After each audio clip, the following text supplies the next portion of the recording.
Hi, this is Vic Mignogna, voice of Edward Elric in Full Metal Alchemist. Captain Kirk in Star Trek continues. And do you know what the best podcast is? I'm going to tell you. Five-ish Fangirls, yeah!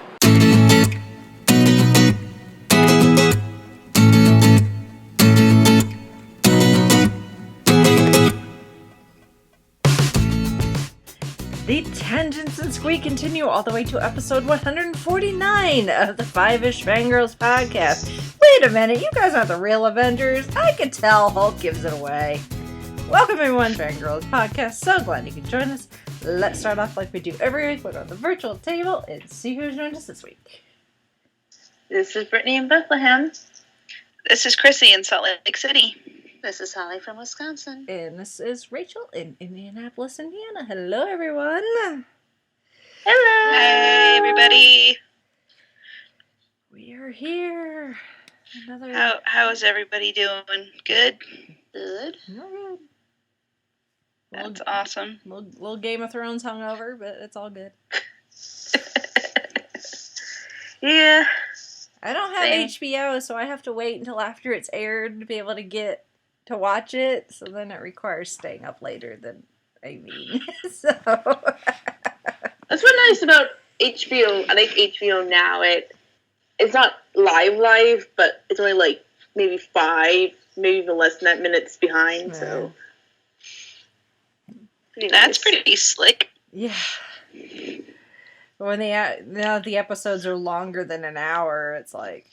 Mm-hmm. But they still go by so fast. Well, yes, they do, but yes, like I got to vote even more time to watch them, so it's like, okay, I really should go to bed. No, Jon Snow. So anyway, anyway, that's a conversation for after we reach the end of the season. If we survive it. If we survive it. 3 episodes That's always the down. question, isn't it? Yep. 3 episodes down, 4 to go. Only a month left. Anything can happen. Anyway.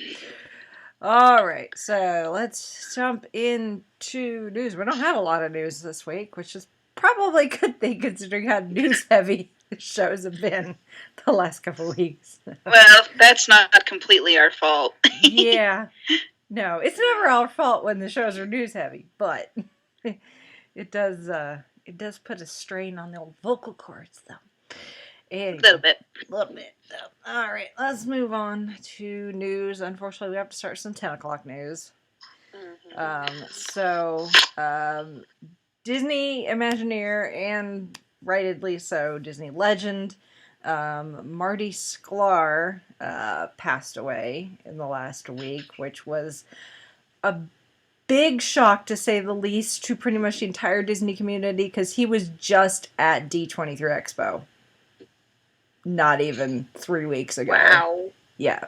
Like, he was there, people talked to him, people I know got to talk to him, they got, pictures with him and autographs, and he was talking to people and doing appearances, and now he's gone, which is very unfortunate. That's another person who, he was with the company more than 50 years. He's somebody who worked personally side by side with Walt Disney. There's an iconic photo of Walt and Marty and another person that I'm blanking on in Florida, walking across right where the castle is going to go. It's just this massive, just dirt, open land. And the guys are wearing hard hats, and you see Walt, and, they're like, examining the spot where Cinderella's castle is going to go, and Marty Sklar is in that photo. Yeah, so he's, we're slowly or quickly, however you want to look at it, but we're losing people who have direct ties with Walt. Unfortunately, because of that generation is getting older. So, but he was, a big part of the Walt Disney Company. He was at the opening of every single park that is open to this point. And he's worked on, his fingerprints are on anything and everything. He'll definitely, his influence will be missed, but it will live on. I will put it in the show notes. I don't remember off the top of my head what show number it is, but Lou Mangello did get to interview Marty for the WW radio show at one point, and he actually he had shared. He wrote this beautiful post on Facebook that kind of made me cry a little. Thanks, Lou.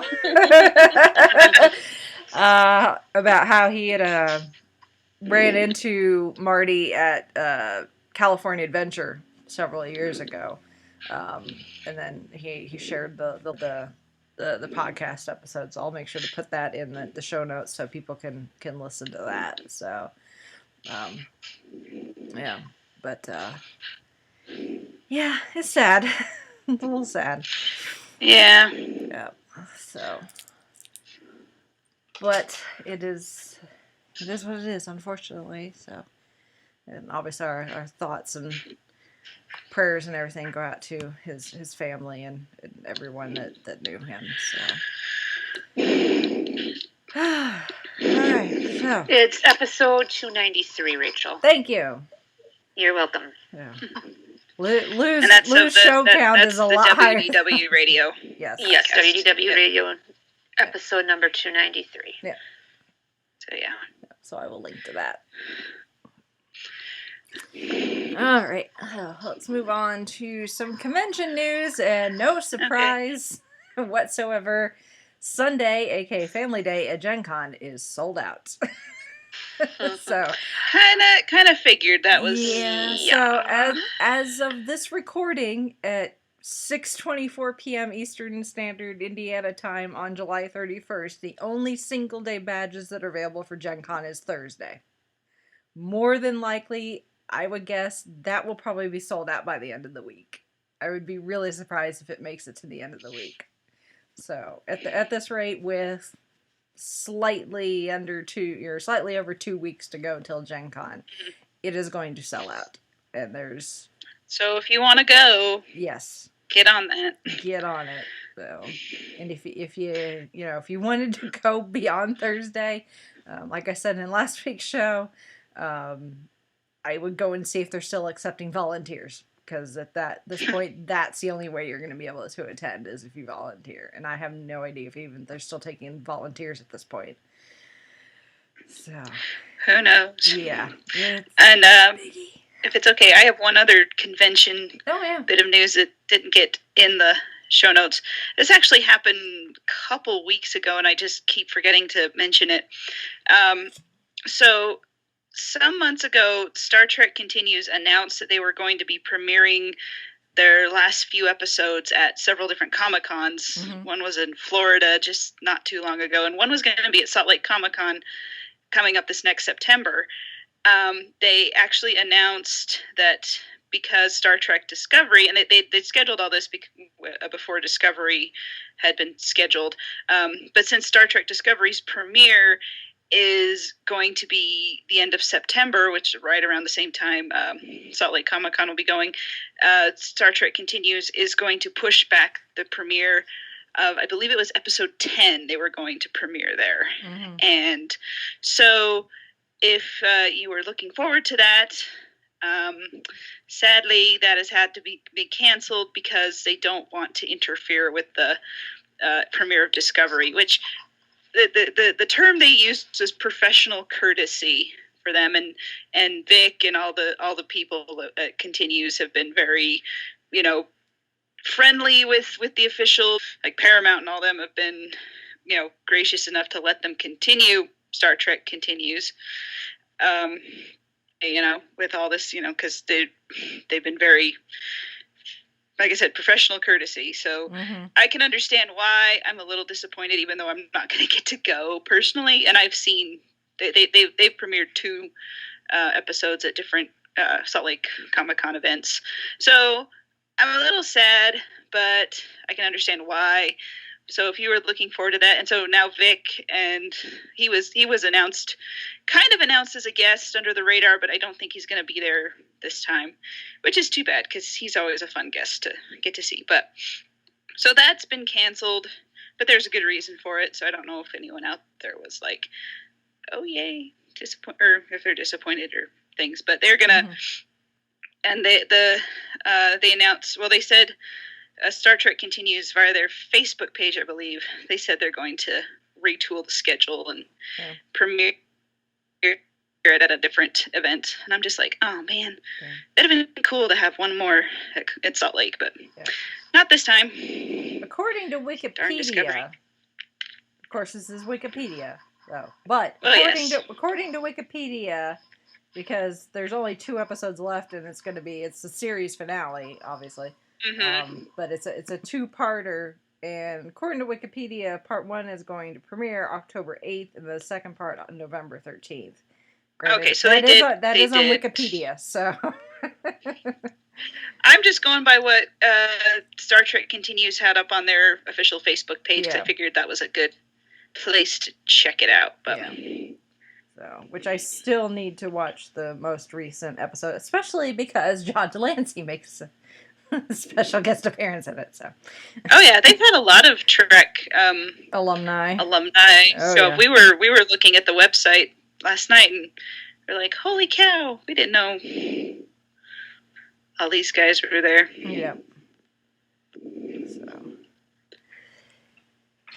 So. And of course, all the episodes up to, the most recent one being released are available to watch on Star Trek Continues website. So. Yes, and you can. They have 9 episodes up. The 9th one was just released this past Saturday, actually, at Florida SuperCon. Yep. So, anyway, so if you're one of the lucky few who get to go see Star Trek Continues premiere an episode, they have a bunch of the cast there. They always have posters, and it's always the 2 I've been to have been a lot of fun. So if you are going to a convention and that's happening, go meet the cast, go talk to them, and they just I think I've talked to them I've talked about this before when I talked about Comic-Con recaps, and I think it's one of my favorite things that I didn't expect to be one of my favorite things about going to Comic-Con and seeing those things. So I was pleasantly surprised when I learned about it and when I checked it out. Mm-hmm. So that's it. Yep. Just wanted to mention it, and I'm just sad it's not going to be at Salt Lake, but there's a reason for it, and I'm okay with that. Yeah. I can understand it, if it makes me sad. Yeah. That early October, if that holds, that's right around New York Comic-Con time, so. Yeah.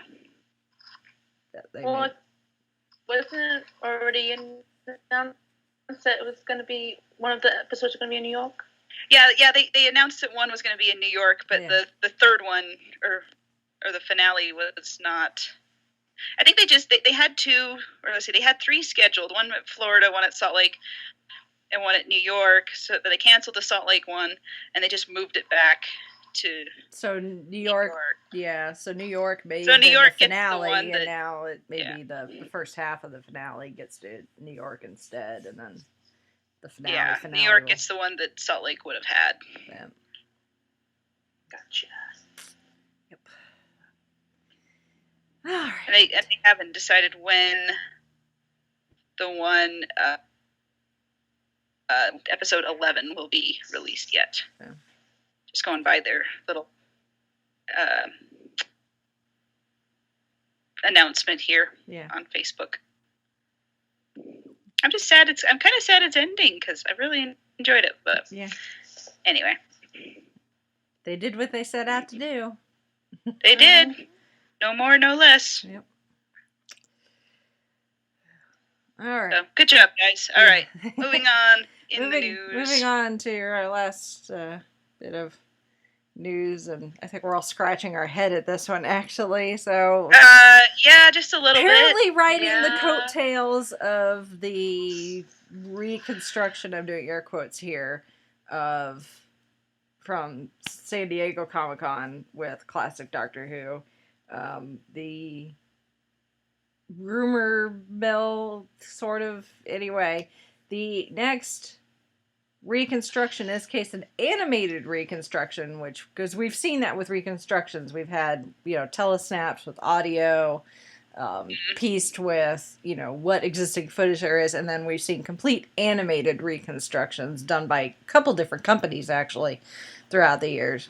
So, supposedly, the next animated reconstruction coming out of the Doctor Who pipeline is Shada. Which, okay, for a Scratchy.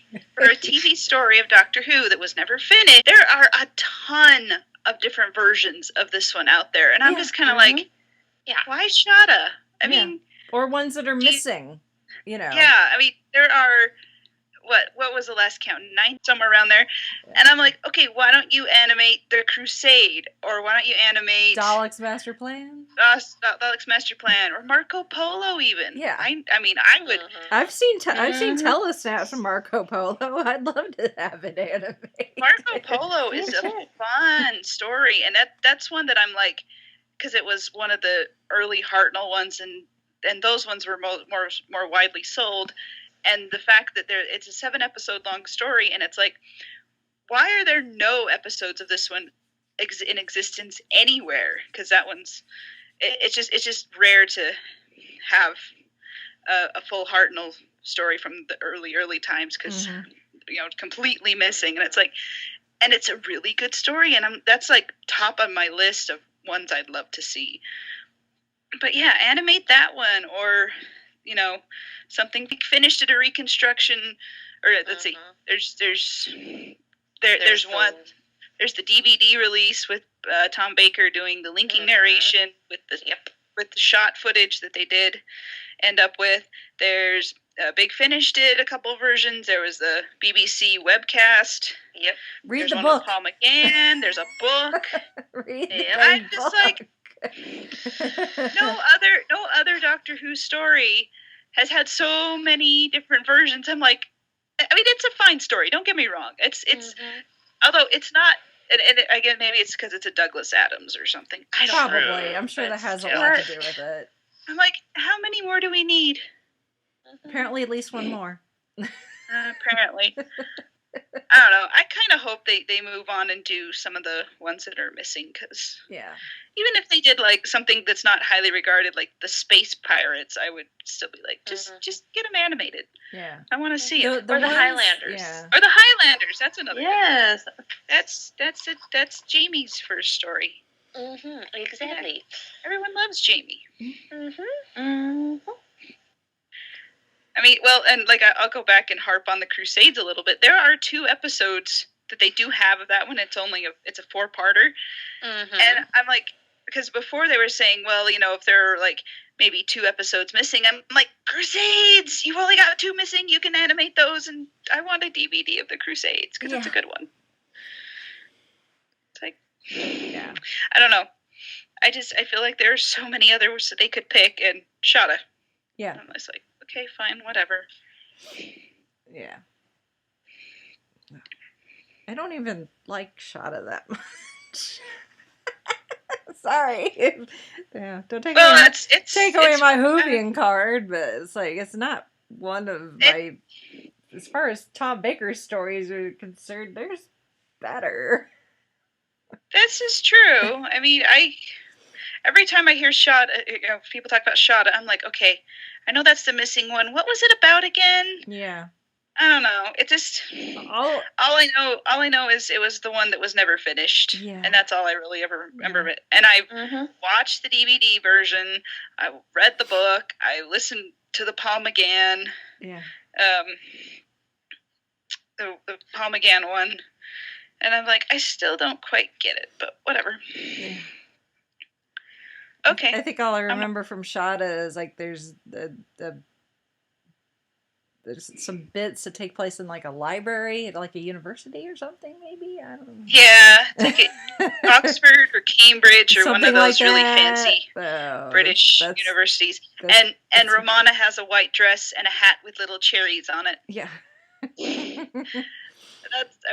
I guess that's because those filmed bits were in the 5 Doctors when Tom Baker decided not to do the anniversary special. Yeah.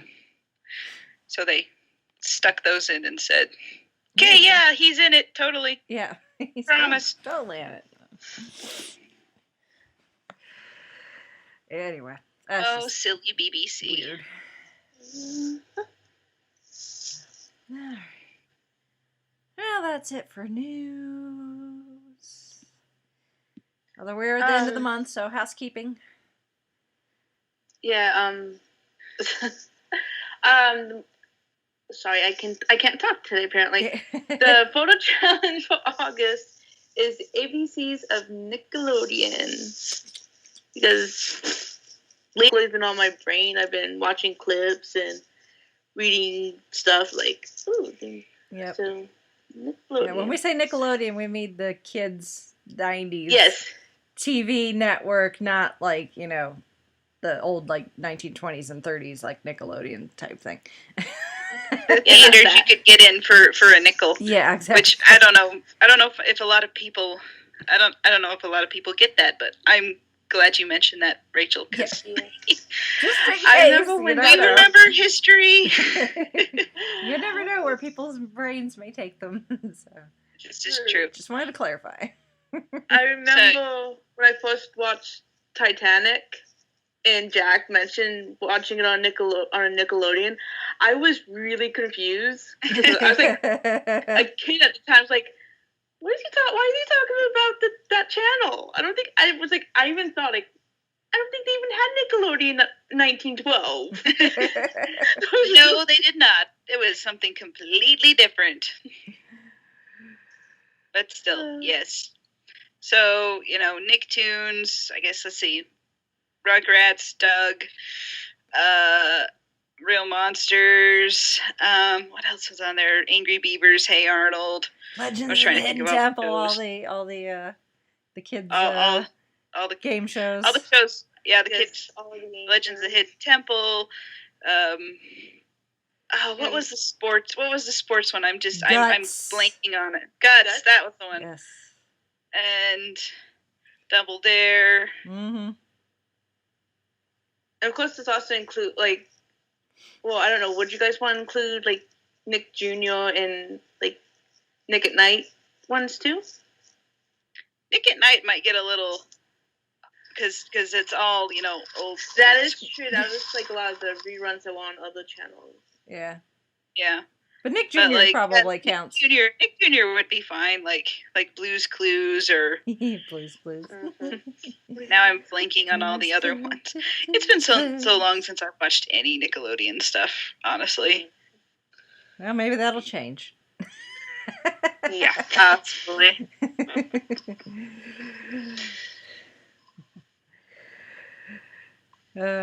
Awesome. Anyway, Nickelodeon stuff. Go for it. Go wild. Childhood nostalgia is going to be turned up to 11. Yep. Exactly. Awesome. All right. Well, I guess we shall move on to the topic at hand. I'm sure someone, one of our listeners, has been chomping at the bit, wondering when we were going to get around to this. So, dear listener, timing was an issue. Yes, timing was a serious issue. So, for our dear listeners have all that were seen it. yes, at this point, the spoiler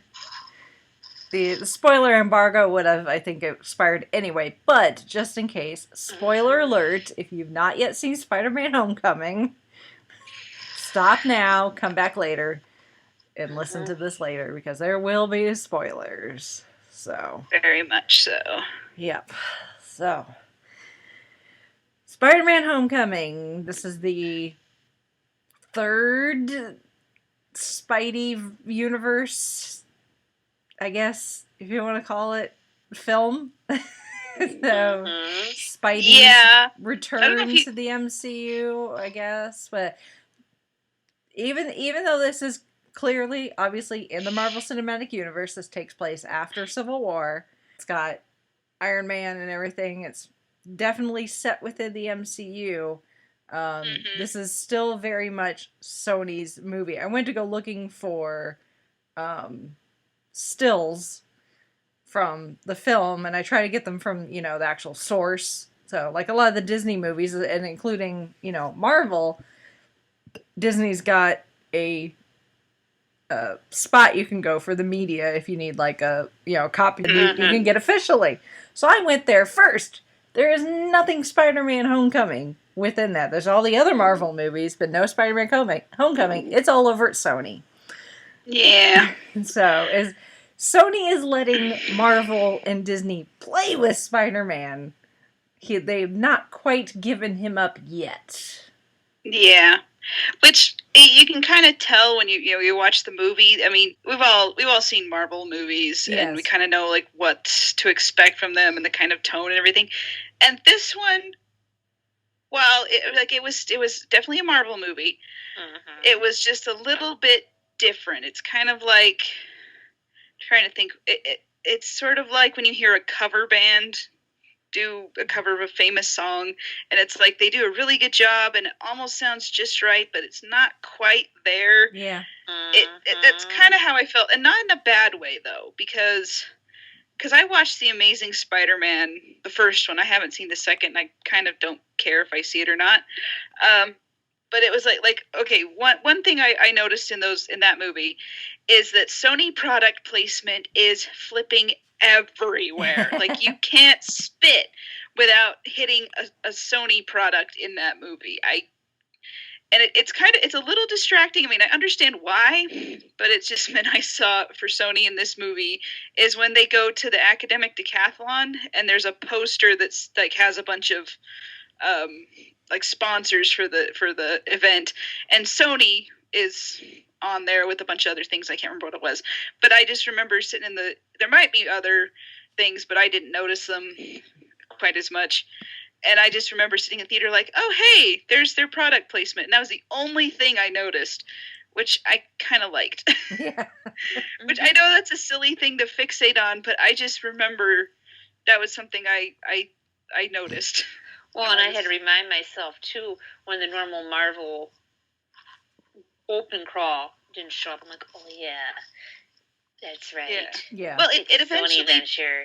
Yeah. It showed up, like, a little bit later. But But it wasn't right away, so... Yeah. Right. But God bless them when it did show up and they started playing, the movie version of the Spider-Man cartoon theme song. That was so cool. I love that.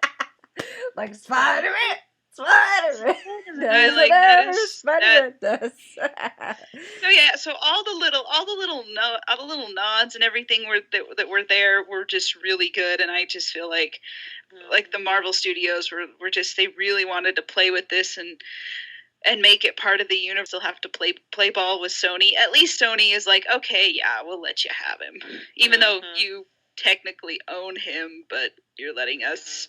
It's a weird situation. It is. It's a very weird situation, and it's like, even now, as successful as this was, and obviously Tom Holland will continue to play Spider-Man in the MCU for Marvel/Disney because it's going to be Infinity War. They've already said that there's going to be a Spider-Man Homecoming, whatever sequel you're going to call it. But Sony supposedly has plans for their own Spider-Man verse film. And they were kind of setting that up in this one a little bit, I think. Yeah. With what is it called? The Sinister Six, I think is what it is. Yeah, the Sinister Six, and supposedly there's a Venom movie in the works, and this is so it's like Sony's like, yeah, you can play with him, but at the end of the day, he's still going home with me. And it's kind of how Sony's doing it. It's kind of a bizarre custody battle. A little bit. Exactly. Rachel, you heard, Chrissy, you were reading my mind. Yeah. Custody battle indeed. Yeah. A friendly one to be sure, but yeah. Which something tells me Happy does not want to be in the middle of. Yeah.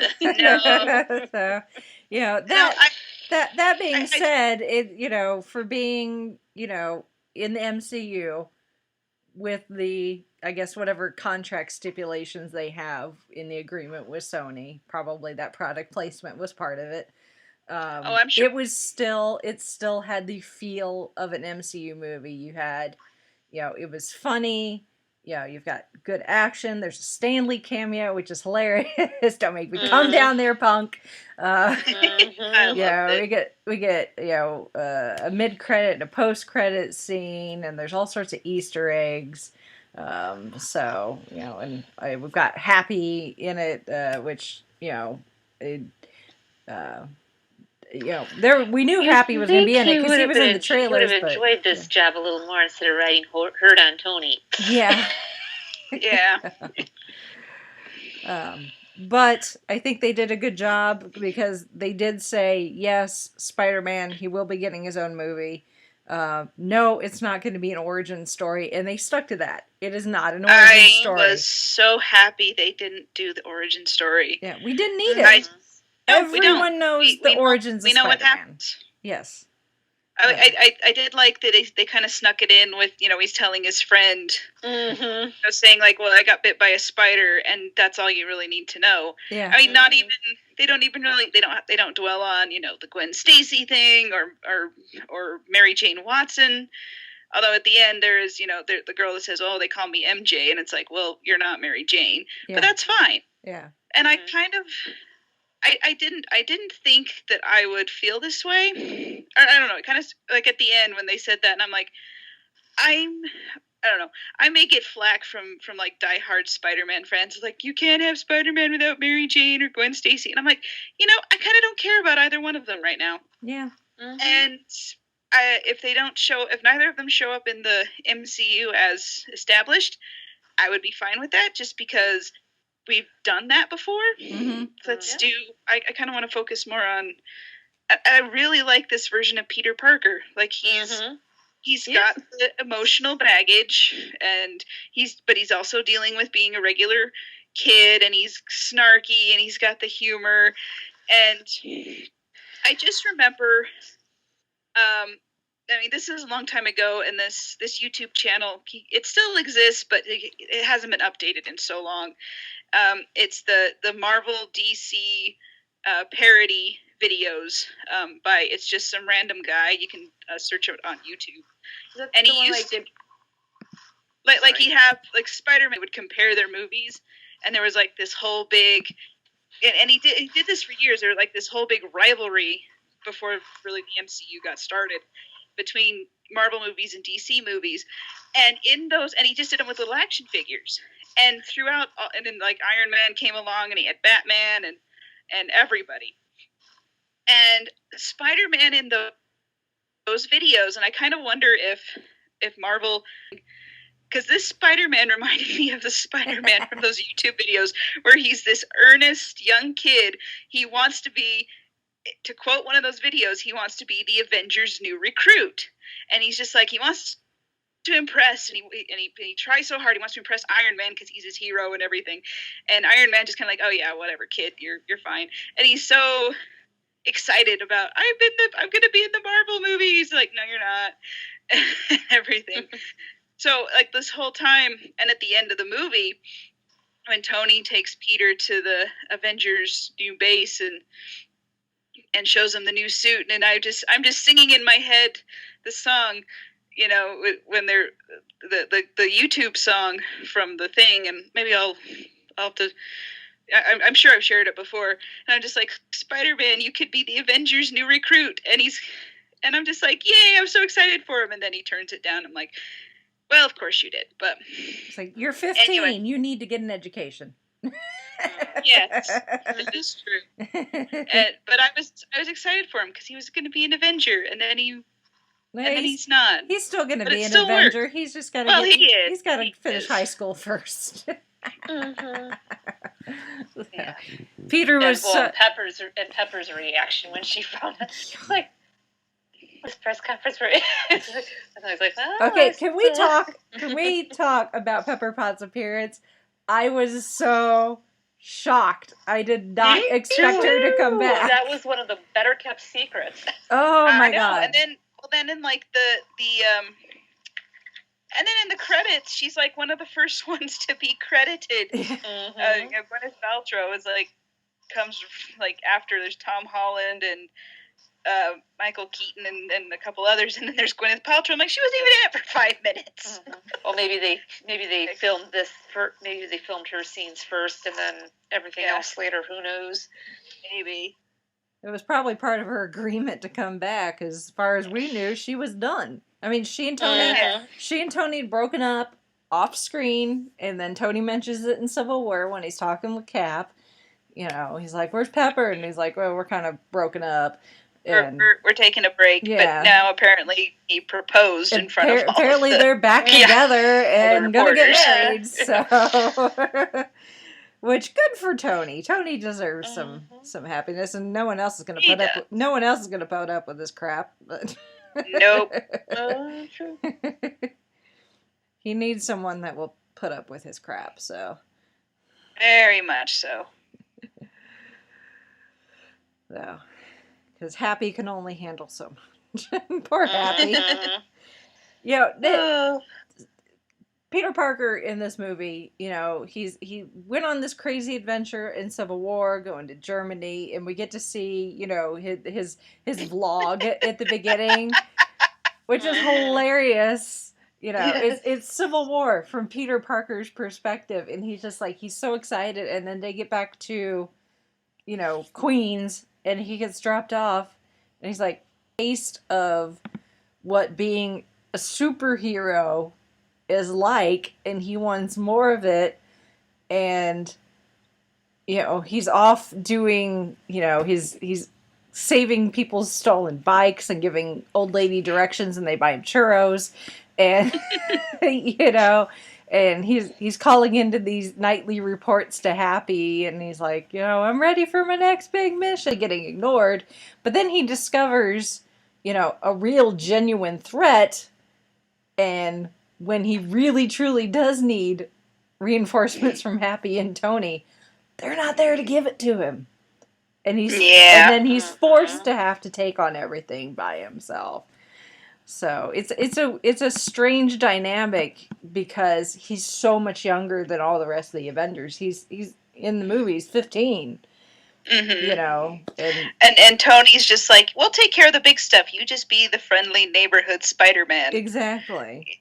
And he takes that literally. I mean, yeah, it's a cute little nod, you know, wink and a nod to the comics, but it's also like, you know, go solve bike theft mysteries, or help little old ladies across the street, and they'll buy you a churro or something. Exactly.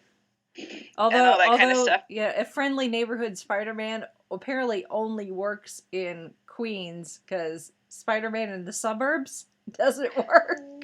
No, and I thought that was so funny, because I like that they were taking that joke on themselves, or, you know, making fun of themselves a little bit, because you think of Spider-Man, he's like, oh yeah, he's swinging through the city, and there's all the skyscrapers and the light posts and the everything that he can shoot his web at, and, you know, out in a regular neighborhood, you can't really do that. Nope. He's not going to be able to swing from your picket fence or your big oak tree in your front yard, because it's not tall enough. And he's like, oh, right, I can't do that. Yeah. So he has to hoof it on foot, all of Ferris Bueller, try to get back home before Principal finds out he's... And then they even put the clip in there. Ferris Bueller clip. That was... They were doing that sequence and he's running, and I kind of leaned to Chauncey and said, it's kind of like Ferris Bueller, and then it pops up on the screen. I'm like, really?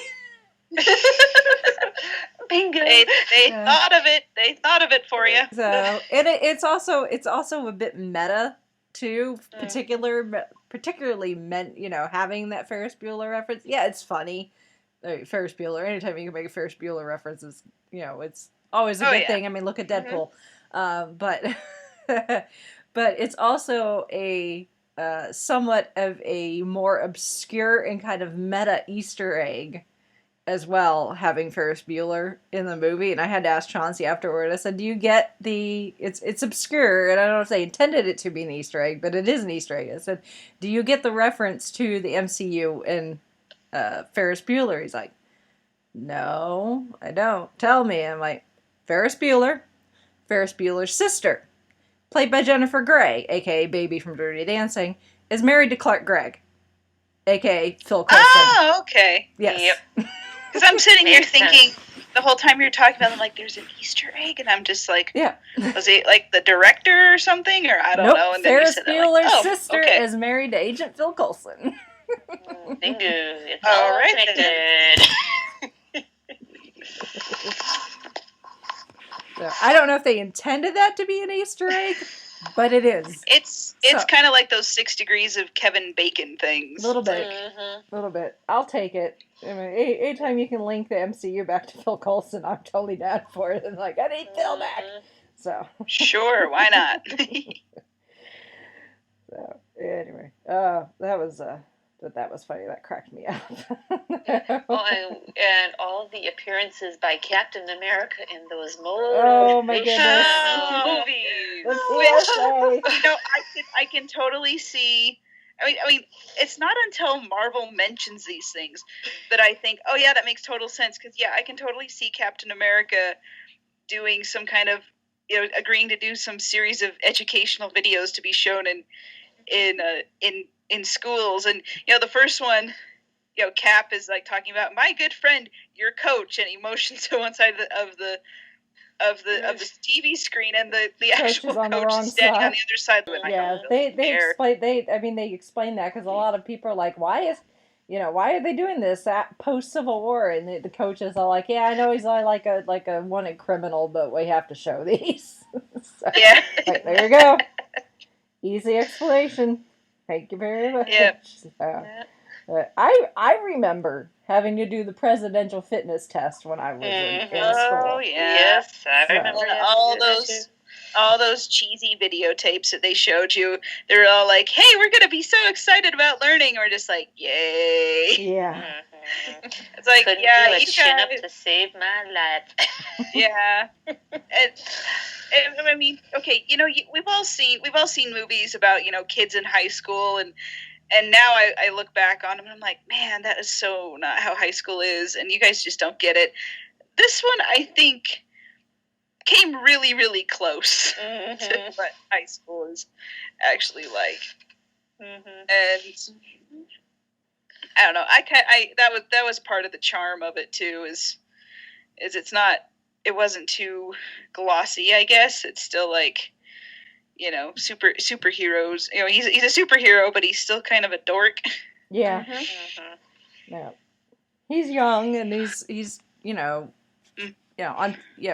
happens to be Spider-Man, but at the same time he's also just a 15-year-old in high school Yeah. who's he's got like one friend, which kudos to Ned. Yes. Guy in a chair.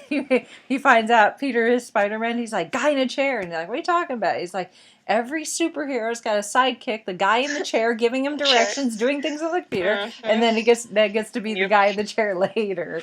So And Ace sneaks into the computer lab and just doing all this stuff, and the teacher walks in like, what are you doing? why aren't you at the dance? I'm looking at porn. Just like, oh no. Buddy, wrong choice of activity to be looking up. Well, okay, I guess it shows how the lengths he'll go to help Peter keep his secret, because he he lied about something that would have gotten him in trouble anyway. Yeah. Right. Just like, And he could have said, I'm illegally downloading a Doctor Who episode. I mean, he could have. Something Yeah. a little safer. Although I don't know, I think they would have. I think the movie studio would have frowned upon having a reference to pirating anything. That's true. True. But I cringed and then I laughed. Yeah. Okay, sure. Yeah, the movie theater I was in wasn't too crowded, and everybody was of an older age, because I'm just like, oh boy, thank heavens there's no kitties, because it's just like, that would be something to having mommy and daddy trying to explain. Yeah. Yeah. What's that? This is PG-13 for a reason, guys. Yeah. Yeah. There were a lot of young kids though when I went and saw it though, because I mean Spider-Man, he's got a big demographic, and a lot of it is on the younger true. set. That is true. So. Like the Sunday after we saw this, Yeah. It was our nephew's 6th birthday. No, 5th. No, 6th. 7th. I can't remember how old he is now. He's anyway, some age. Yeah, he's some age, and he loves comic book stuff. And we got him like a little Lego Spider-Man thing. He got all kinds of Marvel things. So yeah, kids that young, they and all that. But let's talk about Michael Keaton. Oh yes, let's. Oh, he was awesome. Okay, be honest. Who saw it coming that he was Liz's dad? I didn't. I did not see that coming. I had an inkling, probably as soon as he was pulling up to the house. But other than that, I was completely. I was shocked. had no idea until I was completely shocked. he answered. I was like, why is he answering the door? Did they go to the wrong house? I know. I was like, what the heck is this? Like what? And I'm like, stuff just Peter, got real. Yeah. Yep. Did Peter, get slipped Wrong something address. and he's hallucinating Yeah. or something? I'm like, what is going on? Because the whole time they keep it so separate. Like, here's Peter's high school life, and it's over here in this corner. And here's his Spider-Man life. It's over here in this corner. And even this is the villain, and he's over here in this other corner. And they all kind of keep them apart. And then it all comes crashing together. And I think even Jared, like I've mentioned before, how Jared can like see plot twists coming because he just has that kind of brain for some. We call him the walking spoiler alert. And even he was shocked that was. Well, that's a good sign then. Yeah, it's a very good sign. I'm just like, good job, guys. Slow clap it out, because man, you got him on that, and that's how I know that they did, because he's sitting. We were sitting in the theater, and he's sitting next to me, and he was like, he didn't say anything, but I could tell he was like visibly stunned by that reveal.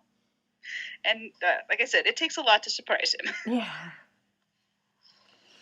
But it was a good twist. I think it was. I think it worked out just so well, and just the whole time. And he's not a villain that you can easily hate either. No, you can't. You can understand why he did what he did. And like we were leaving the theater and thinking like, okay, Tony Stark kind of caused that one too. Yeah. He brought in the was it Department of Damage Control? Something and like that. Right. And that made what's the character's name? I just call him Michael Keaton. Yeah. Made Michael Keaton's character lose his job. Toombs. And that Adrian Toombs. Was it? Adrian Toombs. Okay, I never heard. I just heard him Vulture. Yeah, or the Vulture. That works too. The Vulture. Which I think at this point, I think Michael Keaton is. First off, he's brilliant in this role. He was a really good casting choice, but I think at this point, he Michael didn't overplay it because he could have done scenery chewing bad guy, but he went subtle. Yeah, but I think Michael Keaton has I don't know if he's resigned himself or he's just embracing that. Yes, I'm going to play characters with wings. Yep. But it's like a thing. He's the character. He loses his job because of government interference because Tony Stark is Tony Stark. Yeah. And and so he's like, okay, well, I've got this crew. I've got to take care of my family. What am I going to do? And they find all the alien tech, and so they're like, well, we're gonna repurpose it and sell it and make money that way. And all these different things. You're doing this. I mean, yeah, it's wrong, and you're breaking the law, and people are getting hurt. But I know people are getting hurt. And another thing you can kind of quasi-pin on Tony is the ferry accident. Because Peter was trying to tell him about, hey, we've got problems coming, and Tony and Happy brushed him off, and so Peter what's the kid supposed to do? He it's like, I know about it, you guys aren't doing anything, so I guess it's going to fall on me to try to... Yeah, and even though Tony did do something called the FBI, But he didn't but tell he Peter didn't that. tell Peter that, and so Tony, it's your fault again. I know. Or at least he should have communicated, hey, kid, We got this taken care of. we got it covered. Yeah. But then we wouldn't know, have had Kim- that big old sequence on the ferry. Although, True. as cool as that was, I kind of felt like they were kind of rehashing the whole train sequence with Tobey Maguire Spider-Man that did do that, where he, Spider-Man 2 did the train sequence, and then in the first one there was a thing with where the Green Goblin picked up a big ferry full of kids. Oh, that's right, yeah. And he had Mary Jane, and he dropped them. He's like, okay, who are you going to save, the kids or your girlfriend? Kind of a thing. And so it was kind of a mix. Yeah. Well, that whole elevator sequence. Yeah. That, I I loved it. That was... Yeah. It was great. Yeah. Nail biting. That is true. And I'm like, because I have been to Washington, D.C., but the Washington Monument was closed when we went, so I never got to go up there. But now that I've seen this movie, I'm like, I don't think I want to. Yeah. It's probably fine. I'll stay at the ground level. I'll just stay on the ground level and look up at it like, that's really big. Yeah. Yeah, I was like, that's a tall with the building. ferry, I've been on that ferry, so I'm glad that didn't happen when I was on it. Yeah. Yeah, I mean, it's kind of neat to see Spider-Man and Iron Man, but yeah. Like, that ever happens to you, Brittany, please make sure your phone is recording. Yes. Yeah, Make a take bunch care of of money yourself off first. YouTube. Yeah, make sure you stay safe. But once you're safe and secure, make sure that phone's recording. Yes. do. And don't hand it off to anybody. Lie and say you have a dead battery. Yeah. Yes. It's like, what phone? I don't have a phone. Yeah. I'm Going somewhere else.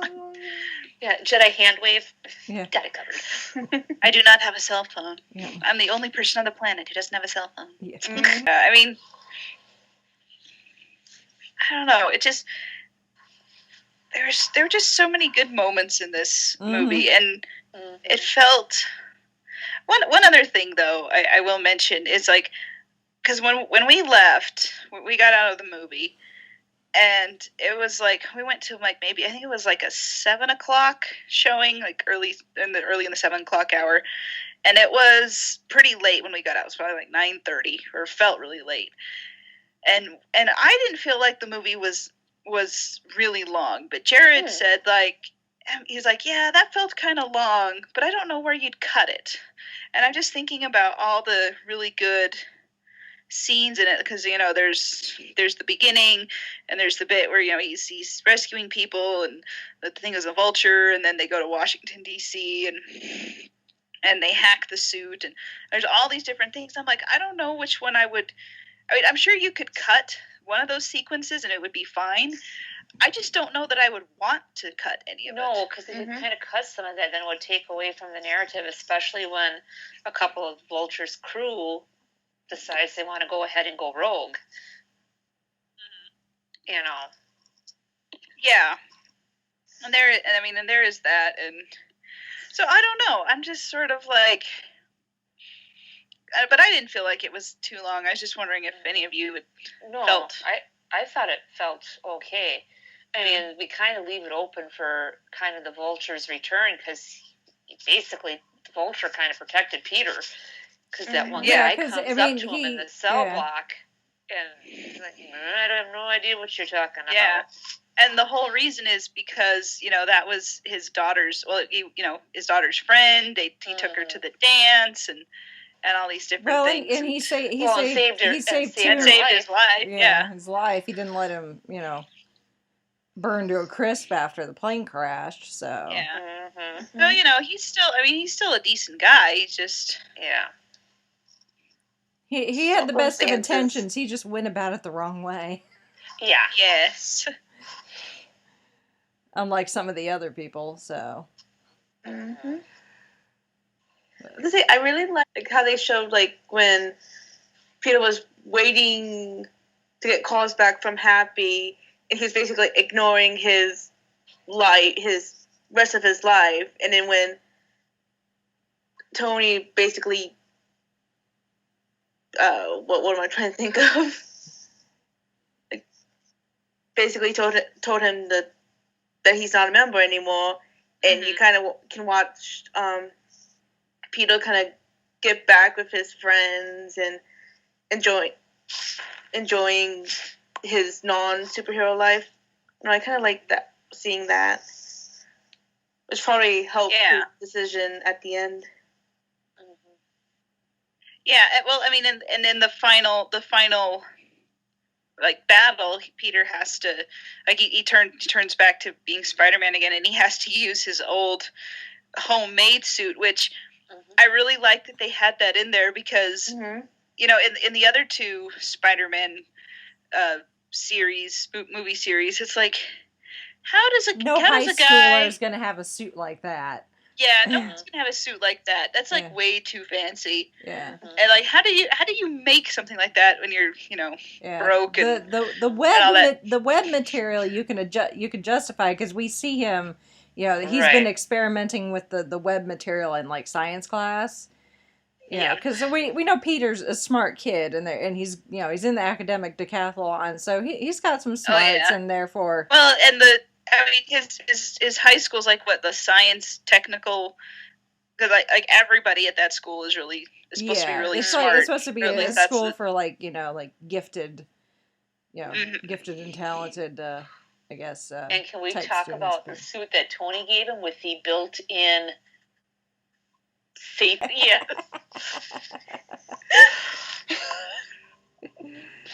I know. I loved that. The AI in the Spidey suit. Yeah. But they called her Karen, I believe. Was that? Karen. Yes. Yeah.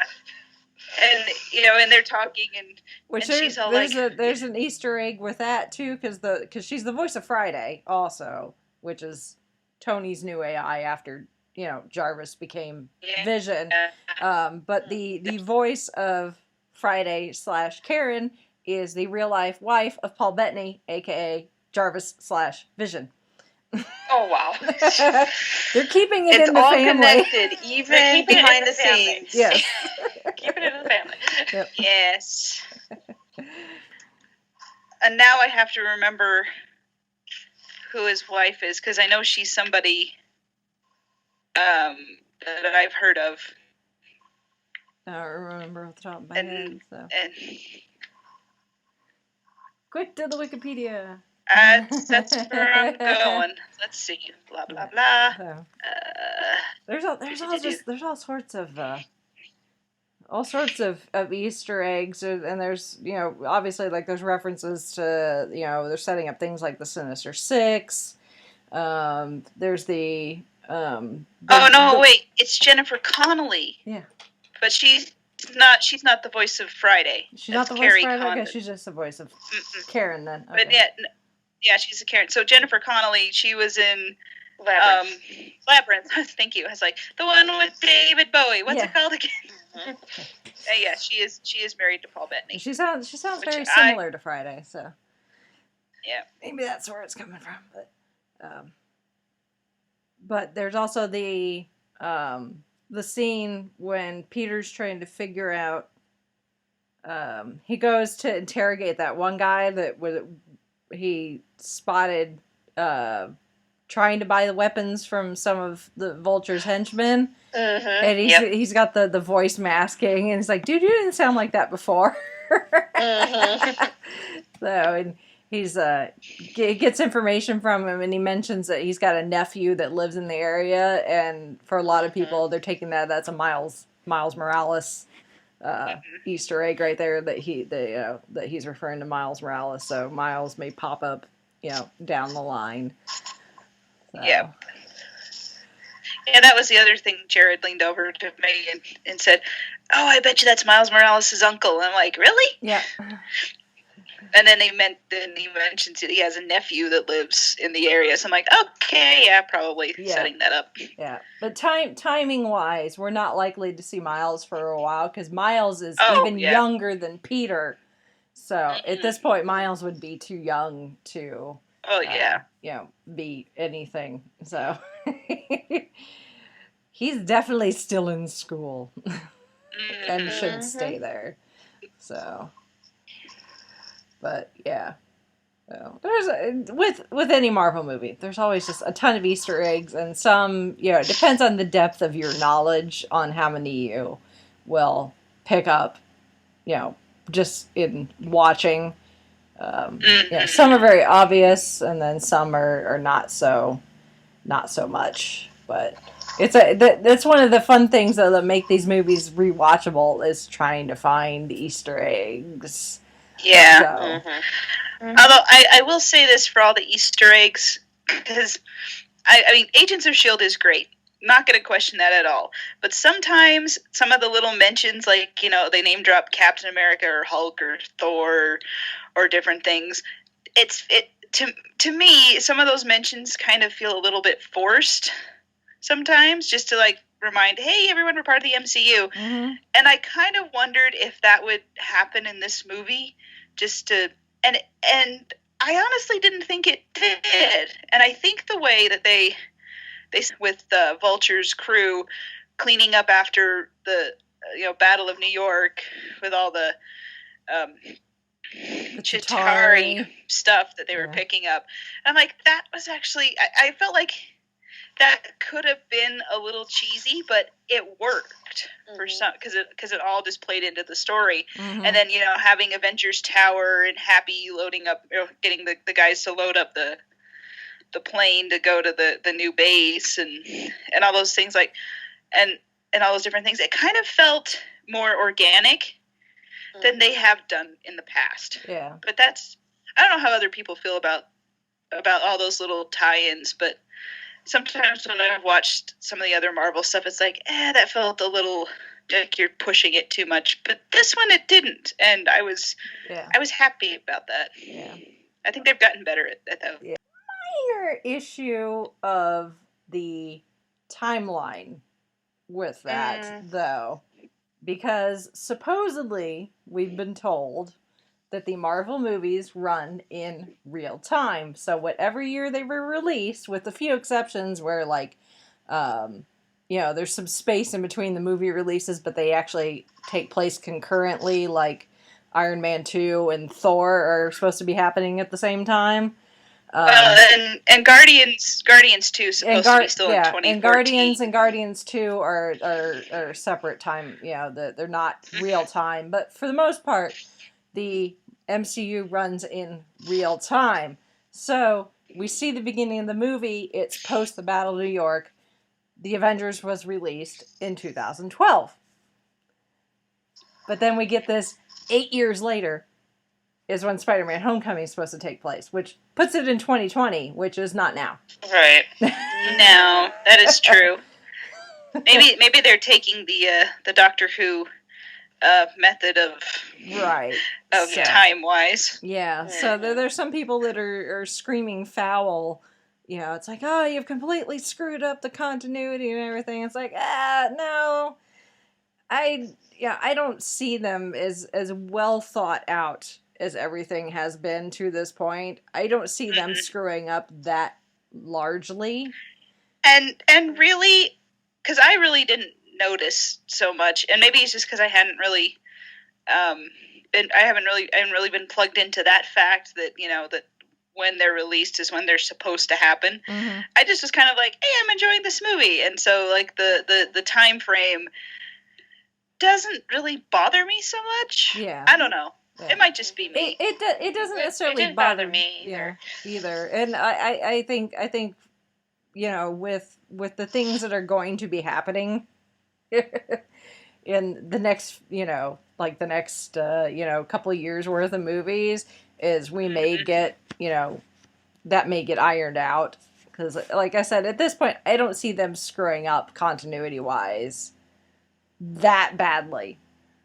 Yeah. After, everything's been so meticulously planned out and everything. So it's like, just chill. It's okay. It's all good. So, just wait and see. So just remember that time travel is now a thing, or time can be affected in this universe now. So you gotta have that kind of in the back of your mind now.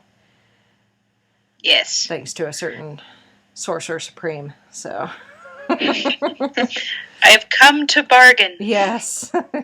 So who knows what what has happened to the timeline now that Doctor Strange is a thing. So, so don't get your knickers in a twist, fanboys. I'm sorry. That's well, we're nerds. We have to get hot and bothered over something, I suppose. Yeah. This isn't how I envisioned it in my head, and it has to be just so. And if it's not, then it's wrong. Yeah. Because I said so. Yeah. It's like, okay, guys, just chill. It's fine. Yeah. Snickers bar. Yeah. It's just a movie. You really should relax. Yeah. Just a smidge. So. But yeah. It was, and I'm saying this on a podcast where Fangirl is in the title. Yeah.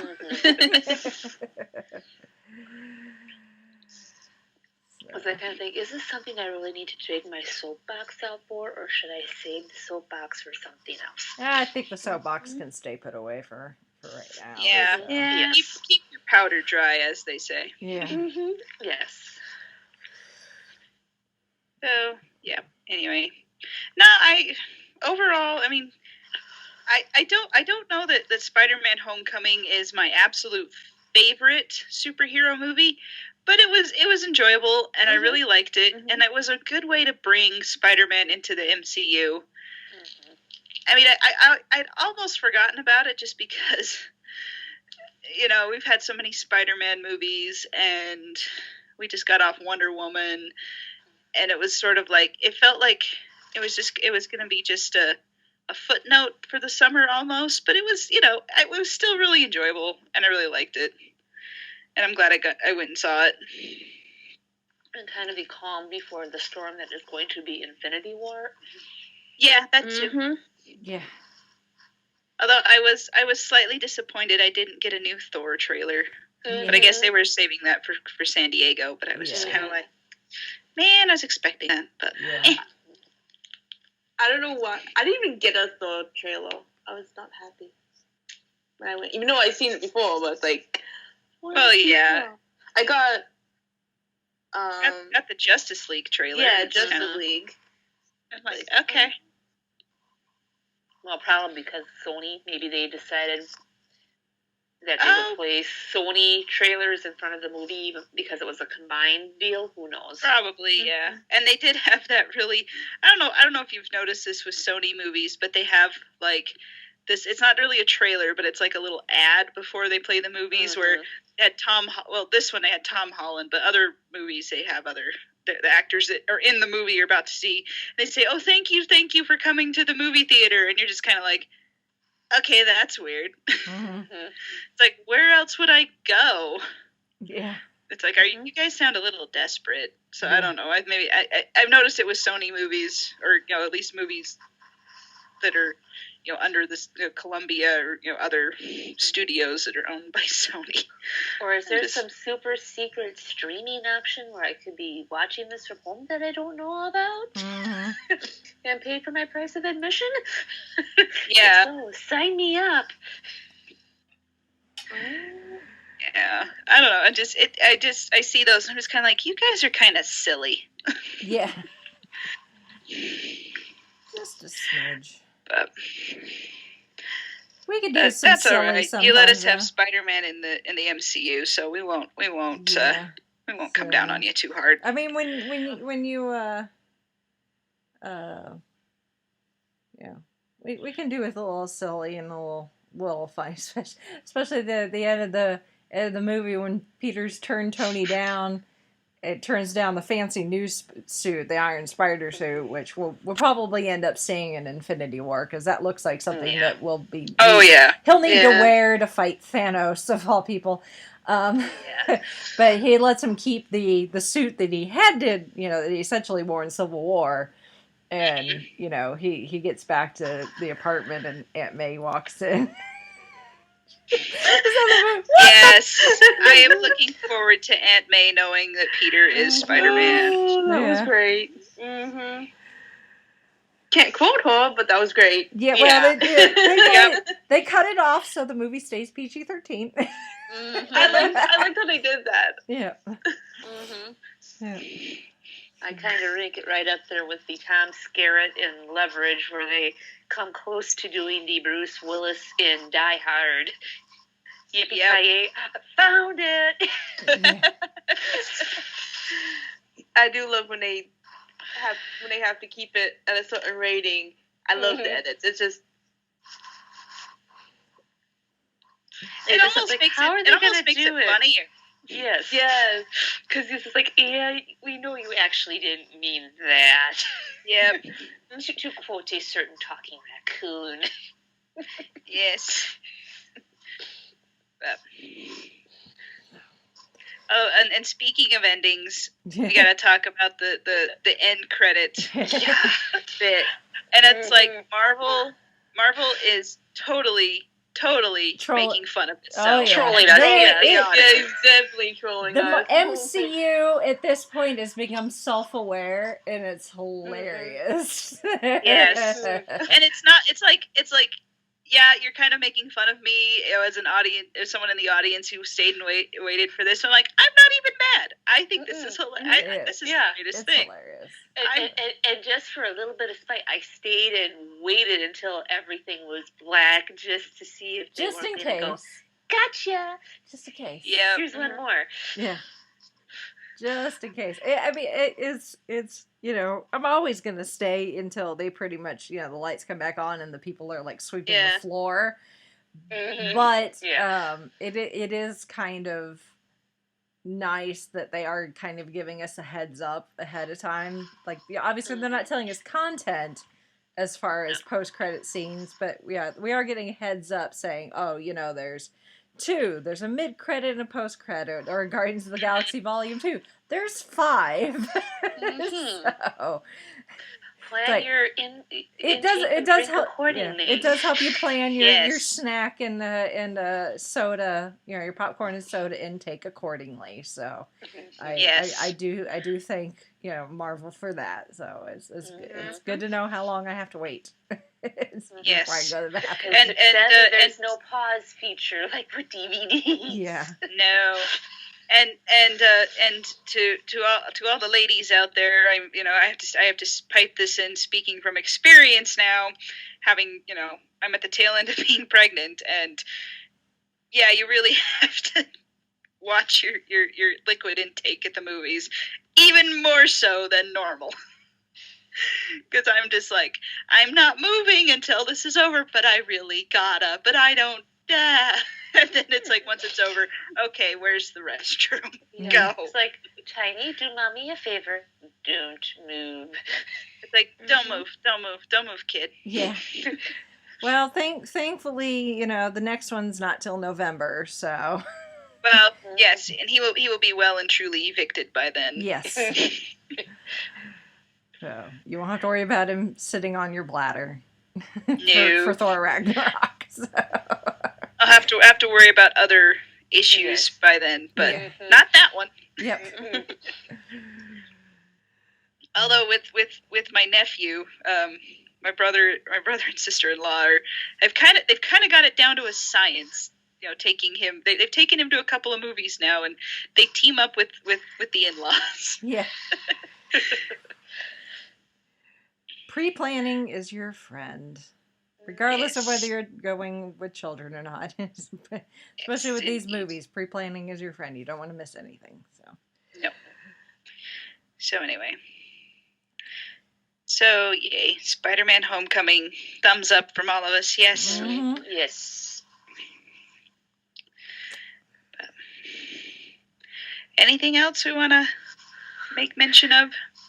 Not that I can think of. Okay, I was a think good we time. hit all the highlights, and it's a great addition to the series, and I want more. Yeah. Me too. Well, if any of our listeners have anything they want to chime in with about Spider-Man Homecoming or any of the Marvel Universe or anything really we've talked about in the news or in past episodes, you guys can send us all feedback. Our email address is fiveishfangirls@gmail.com. You can also visit us at our website, which is the5ishfangirls.com. And at our website is links to all of our social media things that we have. Our main one is Facebook, where we post news and updates pretty frequently, as often as we find them, and share just random stuff. We also have Twitter and Instagram. A lot more activity on those over there, so you can leave comments, and we'll count those as feedback as well. We are also on iTunes, Stitcher, and Google Play Store. You can download podcasts, which hopefully that's how you're listening to us. You can also find us on our YouTube channel, where we post episodes of the podcast plus extra little feature things from time to time. So just make sure you're following that there. And then also, if you want to support us through financial means, we have our Patreon account, and as always, we thank our Patreon supporters for their support and all the help that brings us. And then also we have an Amazon store, which you can find at our website. If you go to our website, click on the Amazon link on the right-hand side of the page, and you do your Amazon shopping, we get a little bit of a referral kickback, and that helps offset some of the costs of putting out a podcast. And everything you donate through Patreon or using our Amazon store goes right back into the podcast anyway. So thanks, you guys, for supporting us and following all of our shenanigans on social media and stuff. And then also do remember about our the Traveling the Vortex book club on Goodreads. New book. Well, let's see. Poll is still up. Yep. We'll announce It'll that. be closed by the time this goes up, New more book likely. will be announced, so by the time this gets dropped, Check voting will Facebook. sadly be over next month. Yep. So watch for that as well. And then also the photo challenge, ABCs of Nickelodeon. You can look for that hashtag on Instagram and Twitter and other places. So that's all of our stuff. Connect with us, be our friend, and stuff. So hope you all enjoyed this episode. Yes. All right.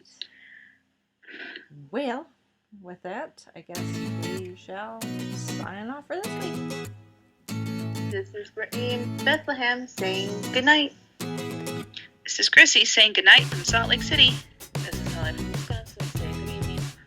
Hi, I'm Captain America, here to talk to you about one of the most valuable traits a student or soldier can have. Patience.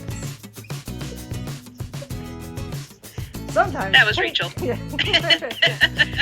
Sometimes patience is the key to victory. Sometimes it leads to very little, and it seems like it's not worth it. And you wonder why you waited so long for something so disappointing.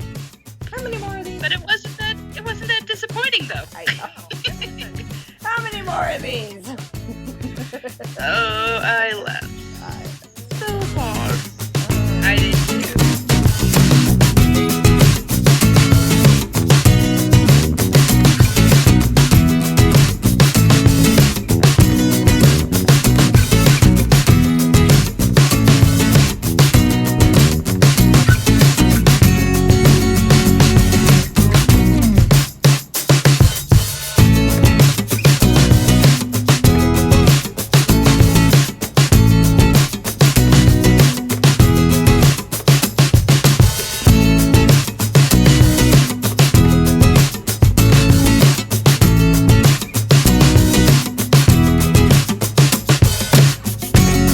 You have been listening to the Five-ish Fangirls podcast.